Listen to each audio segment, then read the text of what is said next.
천지가 없어진다는 거죠. 여기 그게 나와 있는 거예요. 천지는 없어지겠으나. 그랬으니까 천지는 없어진다예요, 언젠가는.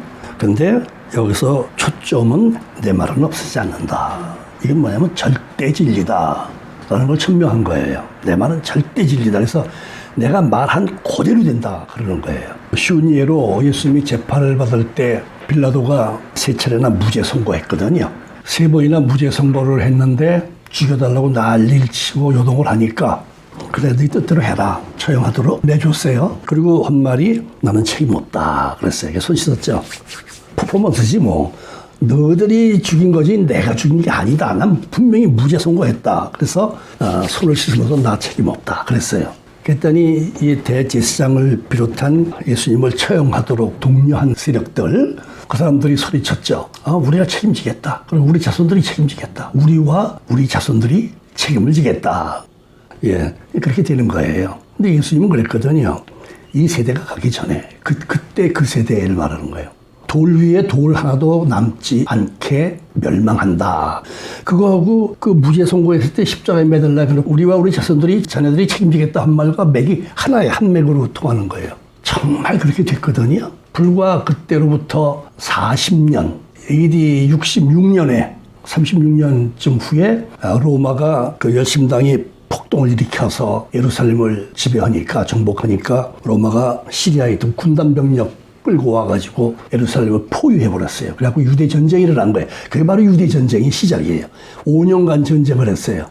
요세푸스라는 이름 많이 듣죠? 바로 그 요세푸스가 그 현장에 있었어요. 예루살렘을 포위하고 있던 로마군 편에 있었어요, 이 사람이. 그래가지고 결국은 한 6개월 만에 성으로 들어갔더니 다 굶어 죽었더라. 그러니까 우리와 우리 자녀들이 책임진다. 이게 그대로 책임지는 거예요. 그 세대에 살아있던 사람들 그냥 멸망하고 티투스 장군이 점령을 한 다음에 예루살렘 성전을 돌 하나 안 남게 다 드러내서 헐어버렸거든요. 거기 엄청난 무슨 뭐 금이라도 깔려 있을 거로 생각해갖고 해서 정말 한치도 어긋남없이 무섭죠. 그러니까 성경은 성경에서 말씀하신 게 그대로 된다는 걸 말해주는 거예요. 그래서 오늘은 이제 구글이라는 인터넷 회사가 있죠. 구글 플렉스라고 이제 간판을 달아놓고 있는데 그 구글을 창립한 사람이 설립자가 실수해서 구글이라고 한 거예요. 한마디로 말하면. 이런 게 있죠. 모든 고유명사 우리가 만들 때 사람의 이름을 짓거나 회사 간판을 만들거나 하여튼 이름을 만들 때 그 고유명사 만들 때는 분명히 의미가 있어요. 그 말에 의미가 다 있어요. 사람 이름도 지을 때 이 의미가 있잖아요. 이런 이름을 지을 땐 이렇게 되라. 이렇게 좋다고 지어준 거예요. 구글이라는 단어에는 의미가 하나도 없습니다. 놀랍게도. 그렇게 유명한 세계적인 회사가 간판이 의미가 없는 간판이다. 뜻이 없어요. 구글이라는 말에는 뜻이 없다니까. 한번 찾아보세요. 있나 없나.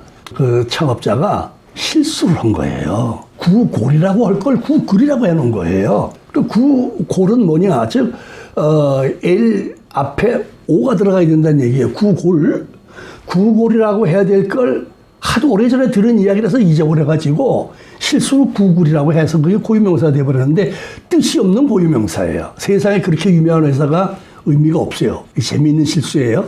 그 사람이 수학 시간에 옛날에 고등학교 때 들은 게 있어요. 구골이라는 단어를 들었어요. 그게 기억이 있어요. 그게 구골이라는 말이 그 무한을 말하는 거예요. 무한. 수를 셀 수 없는 무한. 어느 정도의 무한이냐면은 10 곱하기 1, 0000을 100개를 붙여야 하는 숫자예요. 그럼 읽을 수 있어요? 없어요? 못 읽어요. 그거는 사람이 헤아릴 수 있는 범위를 벗어난 숫자예요. 그래서 이제 영어에서는 구골이라고 그러지만은 이 한자 한문권에서는 그걸 무량대수라고 그러는 거예요. 많이 들어본 이름이 무량대수. 숫자가 이건 제한이 없다. 엄청나다. 헤아릴 수 없다. 그런 거예요. 근데 그 피터 마르크스라는 사람이 이 구골이라는 그 수학자하고 물리학자인데 그 사람이 그 구골이라는 말을 썼어요. 그걸 왜 썼냐면은 진화론을 말하는 사람들, 그 사람들이 그 단세포 생명인 아메바가 그것이 진화해서 이렇게 엄청난 세포를 갖고 있는 인간의 몸에 있는 세포는 그걸 전부 풀어서 만일에 활자화시킨다면은 1000권이 넘는 책을 만들어도 600페이지짜리 1000권을 만들어도 모자란다는 거예요. 그렇게 복잡하고 다양하고 조직적이고 완벽한 그 세포를 우리가 갖고 있는데 뭐 1000억 개라고도 말하고 그래. 이게 어떻게 단세포에서 만들어지느냐? 말이 안 된다는 얘기죠.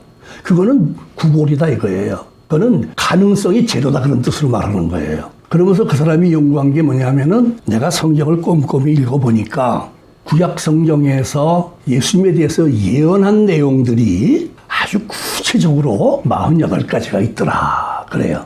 이 48가지 예언은 예수님에 관한 예언만, 다른 예언 말고 예수님에 관한 예언만 48종류가 있는데 이 48종류가 신약 성경에 와서 한치의 원남도 없이 100% 성취됐다는, 이게 구골이라는 거예요. 이런 일은 가능하지 않다는 걸 말해주는 거예요. 절대 불가능이라는 얘기예요. 우연히 한두 개가 맞을 수가 있어요. 실수로 한두 개가 맞을 수 있어요. 예를 들어서 시험 볼 때 뭐 모르면 답을 찍으면 우연히 맞는 게 나와요. 그런 게 있는 거예요. 이거는 우연으로도 절대로 안 된다. 어떻게 48가지 예언이, 적어도 이게 이 예수님에 대한 예언이 예수님이 탄생하기 한 400년 전부터 한 1100년까지 거슬러 올라간 그 기간에 이루어진 건데, 그리고 그것도 뭐 한 40~50명이서 다른 시대에 살던 사람들이, 다른 환경에 살던 사람들이 예언을 했는데 이게 100% 들어맞았다는 거예요. 100%. 이런 확률은 구골이다. 그래서 그걸 써요, 그 사람이. 절대로 그럴 가능성은 없다는 거예요. 근데 그렇게 됐다는 거예요. 그래서 이거를 알면은, 이걸 우리가 스스로 확인을 하면은 막연하게 성경에 그렇게 돼 있으니까 그렇다라고 믿는 게 아니라 이게 사실인 걸 우리가 직접 확인을 하면은, 그러면 앞으로 될 일에 대한 예수님의 예언, 신약 성경에 들어와서 생긴 예언, 그 최고가 뭐예요? 재림 아니에요, 재림. 재림 예언이에요.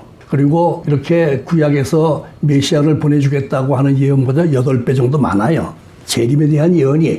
그럼 그거 이루어지겠어요? 안 이루어지겠어요? 이건 상식이지 뭐. 이거는 다 이루어지게 되어 있다 이 말이에요. 그래서 제가 오늘은 그 48종류를 한번 확인을 해보는 방법을 찾아봤어요. 도대체 예수님에 대한 예언 48가지가 얼마나 구체적으로 이루어졌길래 그거는 절대로 이루어질 수 없다라고, 그건 구골이라고 말했는가 하는 얘기예요. 첫째가 뭐냐면 이사야 7장 14절과 미가서 5장 2절에 똑같은 예언이 나와요. 미가라는 사람과 이사야라는 사람은 시대가 달라요. 배경이. 근데 두 사람이 예언한 내용이 일치해요. 처녀에게서 구세주가 난다는 얘기예요. 이게 말이 돼요? 여러분. 처녀에게서 사람이 태어난다는 자체가 생리적으로 불가능한 거예요. 그 자체가 생리적으로 불가능한데 그렇게 된다라고 예언을 했단 말이에요. 그럼 맞을 확률이 몇 퍼센트 될 것 같아요? 무량대수예요. 구골이에요, 그냥. 절대로 그렇게 맞을 수가 없어요. 처녀가 애를 낳을 수도 없고, 절대적으로, 생리적으로, 생물학적으로 불가능하고. 그 다음에 그런 일이 생긴다는 것을 두 사람이 예언을 했는데 각각 다 사는 시대 사람이 그게 어떻게 이루어지겠냐 이거야. 절대 불가해, 절대 불가. 근데 그렇게 됐어요. 마태복음 1장 23절에 처녀에게서 예수님이 태어났다고 딱 나와 있는 거예요. 어떻게 할 수가 없어요, 이거는. 이건 아니라고 부인할 수가 없어요. 그러면 신약이 쓰여진 다음에 구약을, 이 신약을 배경으로 신약을 탄생시키기 위해서 구약이라는 걸 만들었는가? 다시 말해서 신약이 먼저 쓰여지고 거기에 맞도록 구약을 그걸 만들었는가? 그건 천만의 말씀이거든. 그거는 뭐 증거가 태산이거든, 그거는. 역사적인 증거들. 그러니까 이건 말이 안 되는 거예요. 그러니까 이거는 정말 그 예언대로 될 확률이 제로 수준이 아니라 거기다가 10에다가 곱하기 공을 100개 얹어놔도 이거는 그렇게 안 맞는다. 이게 절대 불가능한 거예요. 근데 그게 됐어요. 우리가 이사야 7장 14절, 미가서 5장 2절을 보면은 처녀에게서 구세주가 태어난다라고 딱 못 박아놨어요. 근데 마태복음 1장 23절에 가면은 베들레헴에서 마리아가 아기를 낳았어요. 그래서 이게 아주 말 그대로 이루어진 걸 볼 수가 있어요. 예수님이 태어나서 공생에 들어가기까지 30년 동안 관한 예언이 구약 성경에 9가지가 있어요. 근데 이 9가지가 다 드러나요. 다 드러나있어요. 예를 들면 베들레헴에서 아기를 죽인다는 거, 거기서 영아학살 이 사건이 일어나잖아요. 그것도 다 구약에 나와 있어요. 예레미야 31장 15절에 라마에서 슬피 울게 된다 그랬어요. 애가 없어서. 그 라마가 베들레헴이에요. 예루살렘에서 불과 8km밖에 안 되는 아주 가까운 거리인데, 지금도 거기 가면은 라헬의 무덤이 있어요. 야곱의 부인 아니에요, 라헬. 라헬의 무덤이 거기에 있어요, 베들레헴에. 관광지예요, 유명한. 근데 거기는 차를 타고만 들어가야지 걸어서는 못 들어가게 돼 있다고 그래요. 저도 베들레헴을 가봤으면서 거기 못 들어가 봤어요. 근데 거기 관광지가 있어요. 베들레헴에 정말 라헬의 무덤이 있어요. 라헬이 자식이 없어서 운다는 말, 슬픈다는 말이 이건 좀 은유적인 이제 예언인데 실제로 거기서 영아학살 사건이 일어났단 말이에요. 어떻게 이렇게 맞춰요? 이거를 참 몇백 년 후에 될 일을 얘기한 거예요, 지금. 그런 게 예수님이 공생애를 시작하기까지만 해도 자그마치 성경에 9가지 예언들이 100% 적중했다는 사실이에요. 한두 가지 더 들어보면 예수님 태어나면은 하나님의 아들이라고 부르게 될 것이다. 그랬어요. 아니, 그 시대, 구약 시대에요. 하나님의 아들이 사람을 하나님의 아들이라고 부르는 건 하나님에 대한 모욕이에요. 어떻게 하나님의 아들이 있으면 말이 돼요? 이건 개념이 없었어요, 그 당시에. 근데 그런 예언을 해요. 이 예언이라는 것은 그렇게 될 것이다, 그렇게 됐으면 좋겠다가 아니거든. 가정이 아니거든, 이거는 확신에 찬 미래 상황을 말해주는 거거든요. 근데 처녀가 애를 낳고 그 아이는 하나님의 아들이라고 불려지게 될 것이다. 실제로 성경에서 사도행전 13장 33절에 하면 예수를 가리켜서 하나님의 아들이다. 하나님의 아들이다라고 당부를 박아놔요. 그렇게 이루어진다, 이게. 100% 이루어져, 100%. 문자적으로 다 이루어진다. 야, 이건 참 너무 많아요, 너무 많아. 이걸 다 할 수가 없어요. 그 다음에 또 하나 더 한다면은, 베들레헴에서 태어나지만, 애굽에서 부를 것이다. 라고 나와 있어요. 호세아 11장 1절에 보면은 그 메시아가 태어나면은 애굽에서 부른다. 그렇게 돼 있어요. 갔어요? 안 갔어요? 실제로 갔다 왔어요. 다 죽인다고 그러니까, 애들 다 죽이려고 그러니까 2살 이하를 다 죽이려고 했잖아요.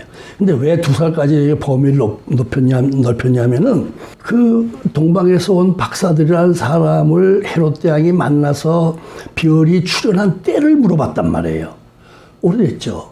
그 사람들이 거기서 낙타 타고 여기까지 오기까지도 시간이 좀 걸렸지만 그것보다도 이게 뭐지 하고 그들끼리 연구를 했단 말이에요. 점성술을 하는 사람들이 연구를, 그 당시 학자들이 연구를 해가지고 이거는 왕 중에 왕이 태어나게 틀려서 우리가 그렇게 가서 경배를 해야 돼. 그러니까 왕 중 왕이야. 왕이 아니야. 그냥 시시한 왕이 아니야. 왕 중에 왕이니까 우리가 그냥 시시하게 찾아갈 수가 없어. 그래서 그 당시에 대표적인 보물들을 챙겨갖고 가서 했어요. 그러니까 그 봤을 때 언제 봤어? 언제 별이 나타났어? 그러니까 이게 적어도 넉넉히 한 2년까지는 애를 죽여야 안전하겠다. 그래서 2살까지 죽인 거예요. 2살. 근데 예수님은 천사가 다 불러내서 이집트로, 애굽으로 피난을 시켰다, 이 말이에요. 이런 것들이 이렇게 예수님이 태어나서부터 공생의 시작하기까지에 대한 예언만도 구약 성경에 9종류가 나왔는데 이 9종류가 하나도 어긋남없이 문자적으로 100% 이루어진 것을 우리 신약성경에서 확인하면 되는 거예요. 다 나와 있어요, 이게. 그 다음에 이제 공생을 시작하죠. 공생을 시작해서 죽고 부활하기까지 내용들이 37가지가 나와 있어요. 구약이 예언된 게. 그래서 모두 합치면은 48종류가 되는 거예요. 예수님 한 분에 대해서만. 그러니까 집중적으로 예언을 한 거예요, 예수님에 대해서. 그래서 성경을 우리가 구속사라고 하잖아요, 구속사. 메시아가 이 땅에 와서 인간을 구원하기 위해서 대신 죽는다는 거를 얘기해 준 거예요. 그 내용이 하나라도 어긋나서 틀렸으면은 성경 믿을 만한 게 못 되는 거예요. 사람이 쓴 책이 되는 거예요. 그러나 그것이 100% 맞기 때문에 이거는 하나님이 주신 말씀이지 사람이 만들어서 창작해서 소설쓰듯이 쓴 책이 아니다. 그런 걸 증명해 주는 것이다. 이렇게 볼 수가 있어요. 자, 맨 먼저 메시아가 등장할 때가 되면은 선지자가 하나 나타나서 그에 대해서 길잡이가 되어준다라는 얘기가 있어요. 이사야 40장 3절 나와 있어요. 예비하는 사람, 광야에서 외치는 사람이 나올 것이다. 세례 요한이 했잖아요. 실제로 했잖아요. 이건 그 당시의 역사예요. 유명한 사건이에요. 세례 요한은요, 예수님이 출현하기까지는 유대 사회에서 굉장히 존경을 받는 아주 끔찍한 인물이었어요. 사람들이 전부 달려가서 그에게 세례를 받았고 예수님도 가서 세례를 받았어요. 굉장한 인물이었다고, 이 사람. 이 사람을 죽일 수도 없고 왕이. 이건 세례 요한은 예수님의 길을 안내만 해주는 역할을 했지 그가 그리스도보다 훌륭한 사람. 그리스도에게 세례를 주었으니까 그리스도보다 더 위대한 인물로 사람들에게 각인될 수가 있어요. 그래서 나는 그냥 안내자지 나는 그리스도가 아니다. 그러니까 그 죽게 만드는 거예요. 그러니까 그 사람이 뭐 그런 그 안내자로서의 역할만 충실히 하면 되는데 그냥 헤로안디바 왕 갖다 비난하고 말이야. 너 뭐 하는 짓이야 막 이러대니까 공개적으로 화가 나서 참을 수가 없거든. 그렇게 자꾸 죽이게 만들잖아요. 생일날. 뭐 성경에 다 나오는 얘기 아니에요. 그거 살로메가 춤춰가지고 말이야. 헤로디아가 시켜가지고 엄마가. 이것도요. 세례 요한의 등장까지도 다 예언이 돼 있어요. 이사야서 40장인데 이건 적어도 예수님이 태어나기 한 700여 년쯤 전일 거라고 우리가 대충 계산하면 나오거든요. 얼마나 놀랍게 적중하는지 모릅니다. 너무 많습니다. 그래서 안내자는 즉 세례 요한이 등장은 예수님의 길을 예비할 것이다. 말라기 3장 1절에 나오고 그다음에 이제 구약 신약성경에서 마가복음 12장, 누가복음 7장 등에 아주 구체적으로 세례 요한이 한 역할에 대해서 딱 들어맞게 나와 있어요. 그다음에 이사야 53장 4절에 아주 유명한 구절에 많이들 인용하는 그가 찔리고 그가 채찍에 맞고 우리가 나았다. 치유. 예수님은 치유하시는 분이다 하는 얘기예요. 근데 실제로 예수님은 모든 병을 고쳤어요. 죽은 사람 보고 일어나라면 일어났어요. 간단한 거예요. 다른 건 다 안 믿어도 회당장 야이로의 딸을 살린 건 안 믿을 수가 없는 거예요. 왜냐하면 가버나움이 큰 도시예요. 그 당시에. 거기 로마군 백부장에 있는 부대가 주둔하고 있었다는 사실이 나오잖아요. 성경에. 그러면 거기가 얼마나 중요한 요충지라는 게 나와요. 거기가 이제 동서 횡단할 수 있는 도로도 있는 거고 국제간선 도로에 굴러가서 아시아 쪽으로 갈 수 있고 서양으로 유럽으로도 갈 수 있고 아프리카도 갈 수 있는 거예요. 거기에는 세관도 있어서 통행세도 받고 마태가 세리 아니에요. 통행세 받는. 거기가 유명한 도시예요. 큰 도시예요. 백부장이 있었어요. 하여튼 그 부대가 주둔해 있다는 얘기예요. 그런데 예수님이 거기서 질병을 치료한 사례들은 빨리빨리 멀리 번져나가게 돼 있어요. 통로니까 거기가. 심지어는 아주 확고하게 그 백부장의 하인도 고쳤으니까. 그리고 거기에 그 회당은요, 지금도 가버나움에 가면은 3세기쯤에 세웠던 그 회당의 터가 흔적으로 지금도 남아 있어요. 바닥 이렇게 기초공사했던 돌 그게 남아 있어요. 지금도 굉장히 규모가 커요. 거기 회당이 유명한 회당인 거예요. 거기 회당장이면은 가버나움에서 모를 사람이 없죠. 그 지역의 초등학교 교장이에요. 다시 말하면 13살, 12살까지는 회당에서 아이들 공부시켰어요. 거기가 교육기관이에요. 그러니까 그건 뭘 가르쳤냐면 이제 성경을 가르치는 거지. 구약, 율법을 가르치는 거지.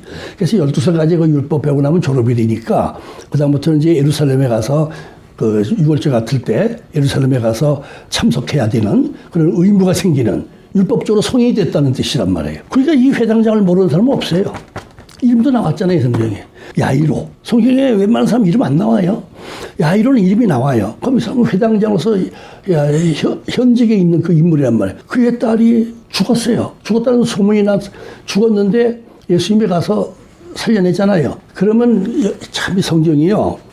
그렇게 수식어 같은 걸 안 쓰니까, 이제 그 상황 설명 안 하니까, 왜, 아주 그냥 핵심만 줄여서, 최대한 압축해서 이렇게 써놨기 때문에, 이걸 만일에 소설로 쓰면요, 그것만 갖고도 한 권이 나와요, 이거는. 난리가 난 거예요. 얼마나 뒤집혔겠어요, 가버나움이. 회장장의 12살 먹은 딸아이가 죽었는데 살렸어요. 이거 난리 난 거예요. 다 아는 사람이야. 그리고 거기를 거쳐서 다니는 모든 지역 사람들이 알게 돼요, 그걸 다. 그런 사건이기 때문에 이것이 만일에 터무니없는 황당한 거짓말이라면은 이거는 하루도 못 가서 들통이 나게 돼 있어요. 그런 일이 없었어. 근데 이거는 기록이 남을 정도로 다 알려요. 이 신약성경이 기록된 게 예수님 당시가 아니라 그로부터 적어도 20-30년 후에 기록이 됐거든요. 이거 기록 안 해놓으면 우리 죽으면 이거 다 없어지겠다 그래서 이 제자들이 기록을 했단 말이에요. 그럼 그때까지 살아남은 사람들, 그 당시 사람들 다 아는 얘기고, 만일에 이것이 거짓말을 이런 거 황당하게 써놨다면은, 이거 가짜야 할 거 아닙니까? 없어져요, 그 문서는요. 그러니까 이런 거는 속일 수가 없고, 도저히 속지도 않는 거예요, 이런 거는. 바로 그런 것을 우리가 치병, 치유, 너무 많으니까, 성경에 죽은 사람들 살려내고, 문둥이도 깨끗해지라 한마디로 되고, 소경도, 눈 좀 뜨 보게 해주세요. 너 믿냐? 그랬더니, 예, 믿습니다. 네 믿음대로 되라. 그냥 눈이 탁 떠지는 거예요, 이거는. 이게 성경이 정말 생략하고 압축해서 아주 그냥 요점만 해놨기 때문에 읽는 사람들이 감동을 못 받는 거예요. 그리고 사실로 느껴지지 않는 거예요, 이게. 이런 게 만일에 제대로 상황 설명이 되고 그러면은 리얼하게 되면은 와, 참 굉장하구나. 그걸 다 느낄 수가 있는 거예요. 그게 안 돼요, 성경은.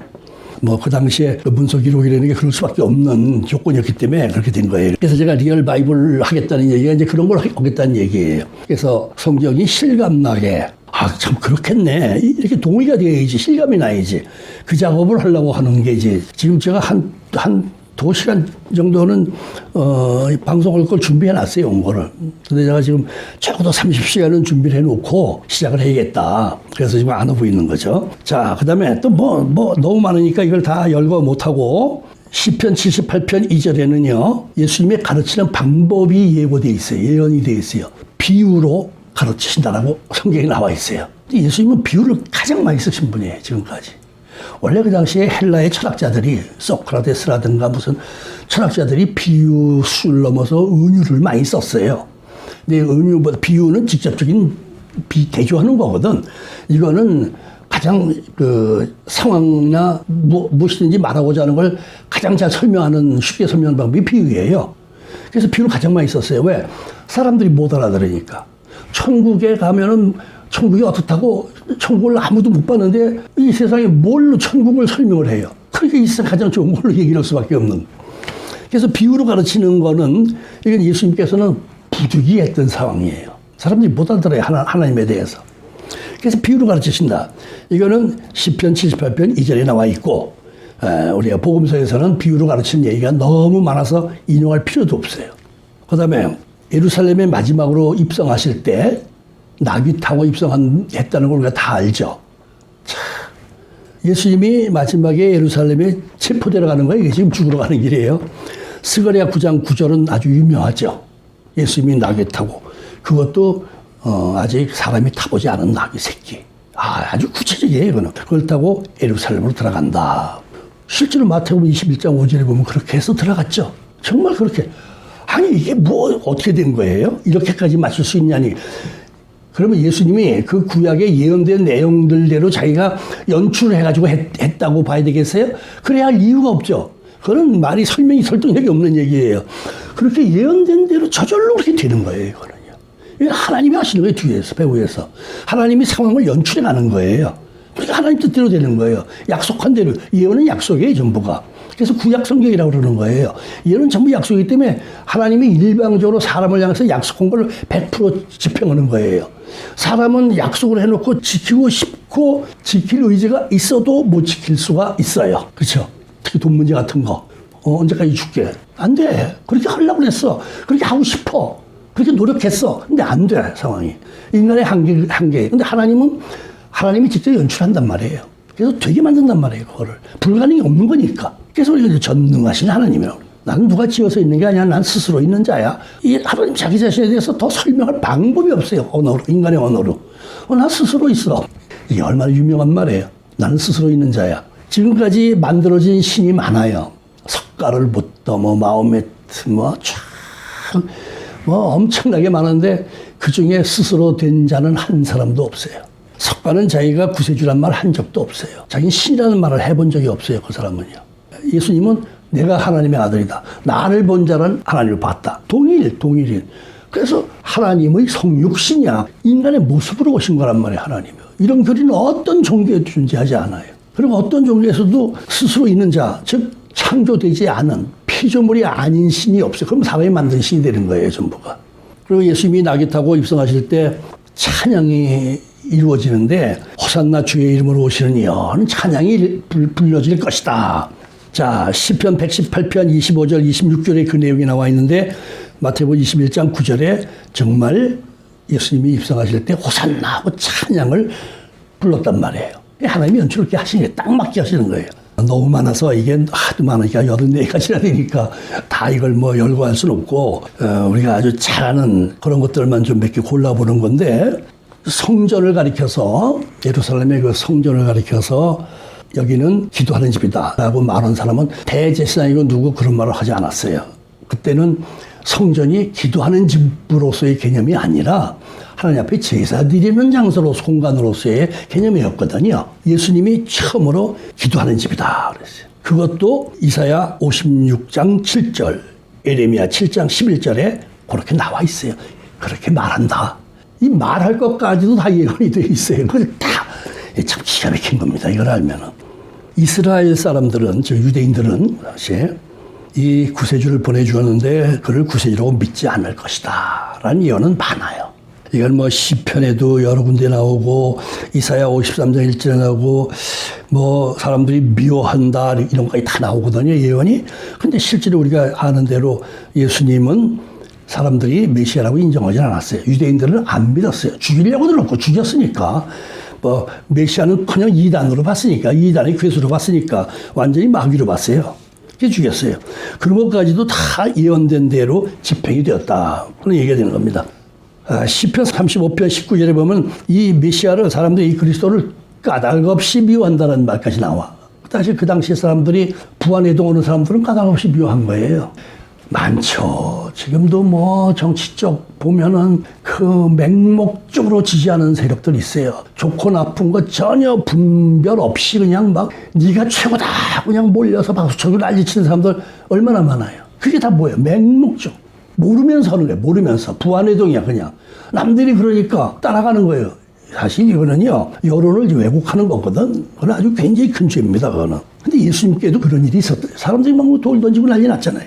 심지어는 스가랴 13장 7절에 보면은 예수님을 따르던 양들이 흩어진다는 것까지 나와요. 그렇게 굉장한 능력을 가지고 굉장한 교훈 가르침을 가지고 3년여 동안 막 유대 사회가 뒤집혔었는데 그렇게 유명한 정말 전능하신 막 죽은 사람 막 살려내는 그 선생님을 따르는 제자들이 예수님이 체포할 때 몽땅 도망가 버렸어요. 우리 생각엔 도망가지 않을 것 같아요. 근데 다 도망갔어요. 한 사람도 남아있지 않았어요. 마태복음 26장 31절에 그 도망간 얘기들이 나와요. 심지어 마가복음에는 뻘거벗고 도망갔다는 얘기까지 나올 정도예요. 하여튼 뭐 투구 쓰고 뭐 무장을 해서 청 들고 칼 들고 왔으니까 성경 경비병이 등장해서 그래.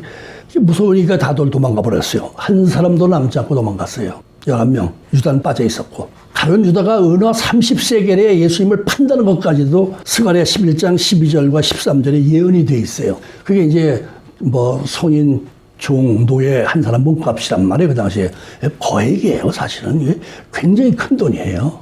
이 노예 몸값이면 한 사람은 사는 건데 이거 얼마나 굉장한 돈입니까? 그 은화 30세겔에 판다. 그러니까 어떻게 이렇게까지 정확한 예언을 하는지 몰라. 마태복음 27장 9절 10절에 유다가 은화 30세겔을 받아. 대제사장에게 받아요. 네, 그게 나오는 거예요. 그 다음에 시편 69편 21절에는 십자가에서 신포도주를 마시게 된다는 것까지 나와요. 막 괴롭고 싶으니까 목마르다고 그러니까 그거 주는데 쉬어서 안 마시잖아요. 이렇게 어떻게 상황 묘사까지 정확하게 되어 있는지 참 놀라운 거예요. 또 예수님을 십자가 매달아 놓고 옷을 나누고 제비 뽑는다는 얘기도 시편 22편 18절에 나와 있어요. 이걸 그러니까 이런 예수님에 대한 예언들이 마치 사람들이 현장을 본 것처럼 기록했어요. 그 밑에서 옷을 나눠요. 겉옷은 4등분해서 십자가 그거 작업하는 데 있어 하나씩 나눠 가졌다고 그랬잖아요. 속옷은 찢으면 못 써요. 그러니까 그거는 뭐 어떻게 제비뽑기인지 모르겠어요. 제비뽑기해서 한 사람이 갖고 가는 거예요. 겉옷은 4토막을 내도 그 한 토막이 가치가 있어요. 이게 순모거든, 순모. 한 평생을 입는 옷이에요, 그 겉옷이. 닳지도 않고. 그것까지도 예언이 돼 있어요, 그것까지도. 예수님이 십자가 위에서 마지막으로 하나님 나를 왜 버리십니까? 하고 비통한 고함을 친다. 그런 게 나오죠. 근데 예수님이 실제로 엘리 라마 사박다니 왜 나를 버리십니까? 하나님, 내 아버지 하나님 나를 왜 버리십니까? 얼마나 고통스러우면은 그런 절규까지 했겠는가. 근데 그렇게 말한다는 것까지 나와 있어요. 너무 많습니다. 이게 뭐 너무 많아요. 가룟 유다가 배반할 것까지도 확실하게 나와 있거든요. 시편 41편 9절에 보면 빵을 나누어서 먹은 자가 빵 나눠주면서 너 할 일 해 그랬잖아요. 그거 다른 사람들은 좀 뭐 심부름도 시키나 보다 했지만은 이게 어쩌면 이렇게 그럼 예수님이 요 시편 40편 9절 기억했다가 저놈한테 내가 빵 조각을 줘야지 그랬을까요? 그게 지금 상황이 그런 상황이 아니에요. 지금 이런 것까지도 구체적으로 예언이 돼 있어요. 정말 이거는 무량대수야. 정말 이거는 이루어질 수 없는 일이 이루어진 거란 말이에요. 절대로 이렇게 이루어질 수가 없어요. 불가능해요, 이거는요. 근데 이게 구체적으로 다 이루어졌어요. 십자가에 매달렸을 때 다 죽었어요. 죽으니까 그 굴 속에, 무덤이라는 굴 속에 넣어두면 혹시 의식이 회복되어서 도망갈 수도 있잖아요. 그래서 다리를 꺾으라 그랬잖아요. 그래서 부인들이 그 죽은 사람 둘 그 강도한테 다리 꺾어버려 그냥. 그런데 자 셋이 매달려서 죽었으면 셋 다 다리 꺾어야 맞죠. 예수님이 다리 안 꺾었거든.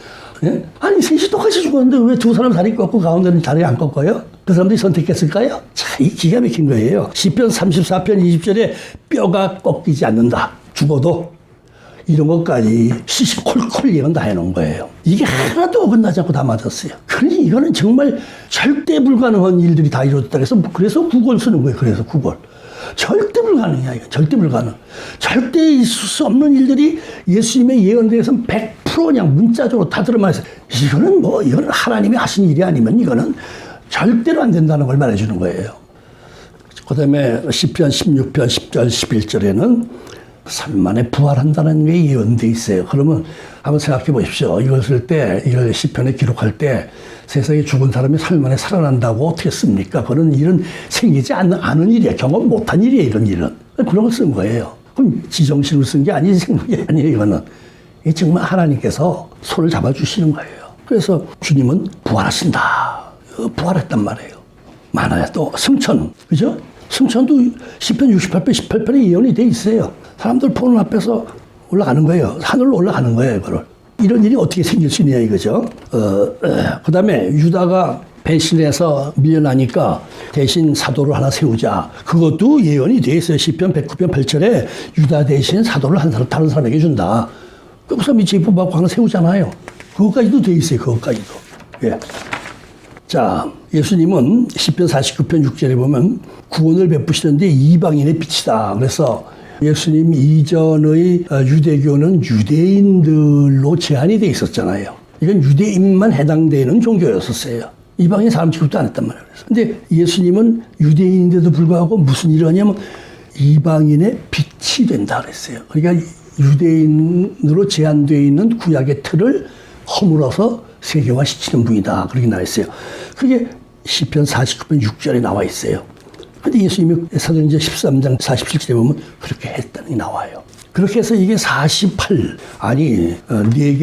아니고 48개 이러한 구체적으로 열거한 1100년 동안 많은 사람들이 서로 의논하고 타협하고 뭐 시나리오 만들어서 한 게 아니잖아요. 이게 시대가 다르고 다 배경이 다르고. 그런데 이게 참 예수님에 관한 48개가 정확하게 일치하게 들어맞아서 이건 뭐 우리가 부인할래 할 수가 없는 정말 똑똑하다고 하는 자칭 똑똑하다고 하는 자칭 지식이라고 하는 사람들이 전부 하나님 앞에서는 바보 천치예요. 전부 모자리들입니다. 전부. 이렇게 놀라운 이 하나님의 말씀에 대한 것을 그들이 깊이 있게 몰라서 그래요. 그래서 과학을 한 사람들, 예를 들면 물리학을 하는 사람들, 자연과학을 하는 사람들, 뭐 이런 사람들이 이게 이 성경을 깊이 제대로 읽으면은 지정신이 든다는 거예요. 그래서 이 사람이 그런 장담, 우리가 지금도 진화론이라는 걸 자꾸만들 얘기들 하는데, 진화론이라는 거는 소경이 코끼리 다리 만지고 이게 다리야 이게 뭐야 하는 그런 수준이다 이게. 그래서 그건 어디까지나 아주 제대로 안 보이고 제대로 모르기 때문에 하나의 가설로 나온 얘기. 진화론은 사실상 가설이에요. 그거는요. 가설로 나온 얘기지. 여러분 우리가 노아홍수 하나만 생각해봐도 그러세요. 노아홍수가 사실이었다는 거는 과학적으로 증명이 되고 있거든요. 땅속에서 무한적으로 나오는 석유가 뭡니까 그게 물고기, 짐승들, 뼈, 그런 것들 다 오랜 세월 가면서 그게 부패돼가지고 기름이 된 거 아니에요.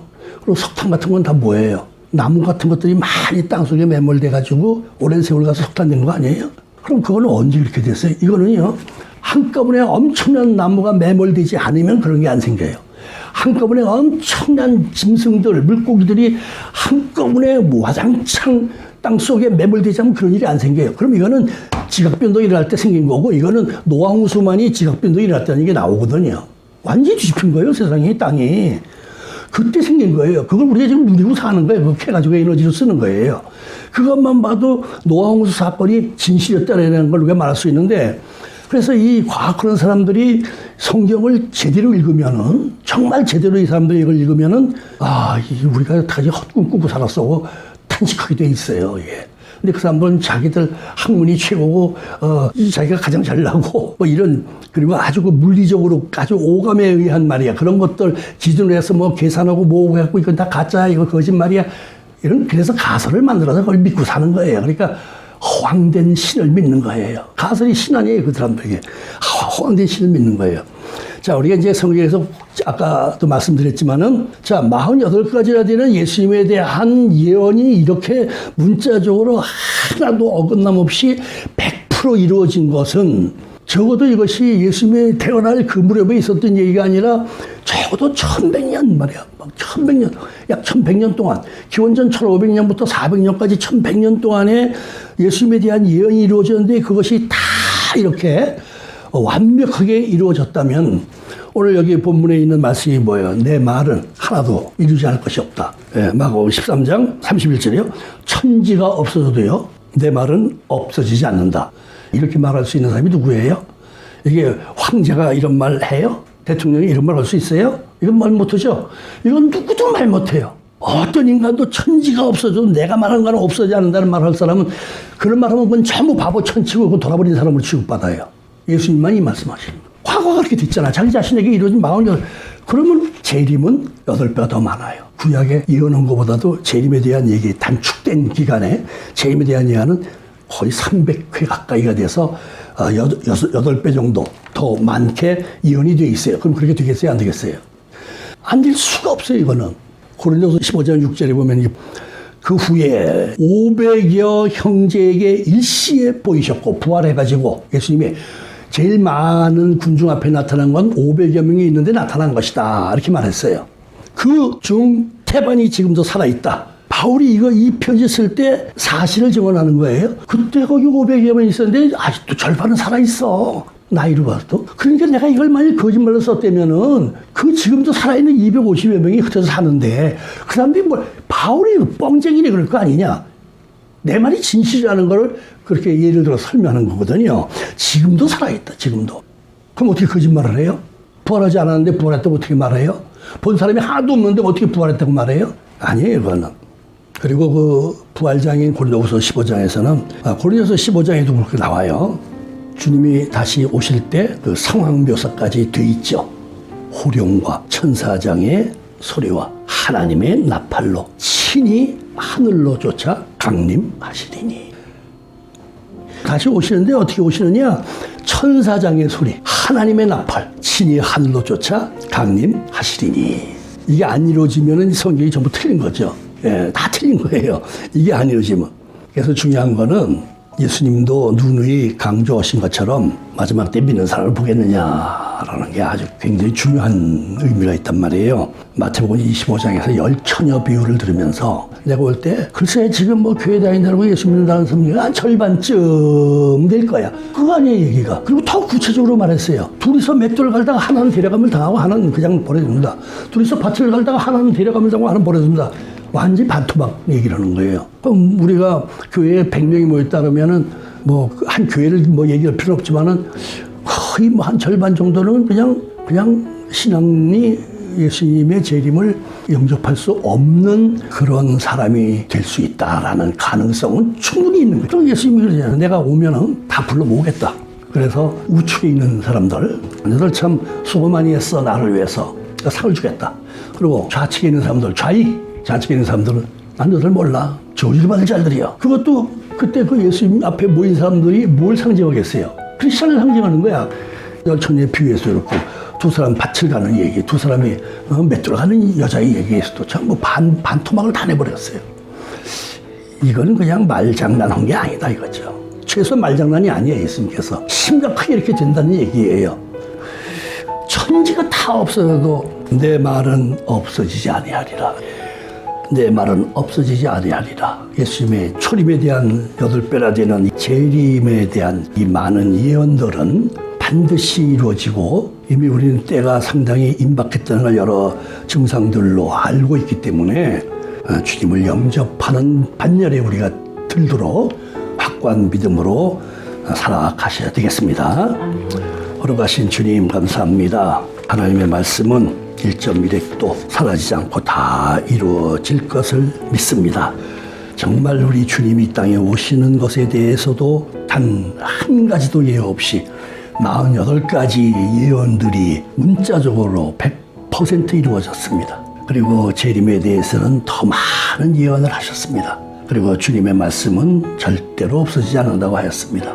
우리가 이 말씀에 의지해서 다시 오실 주님을 기다리고 영접하는 성도가 되게 해 주옵소서.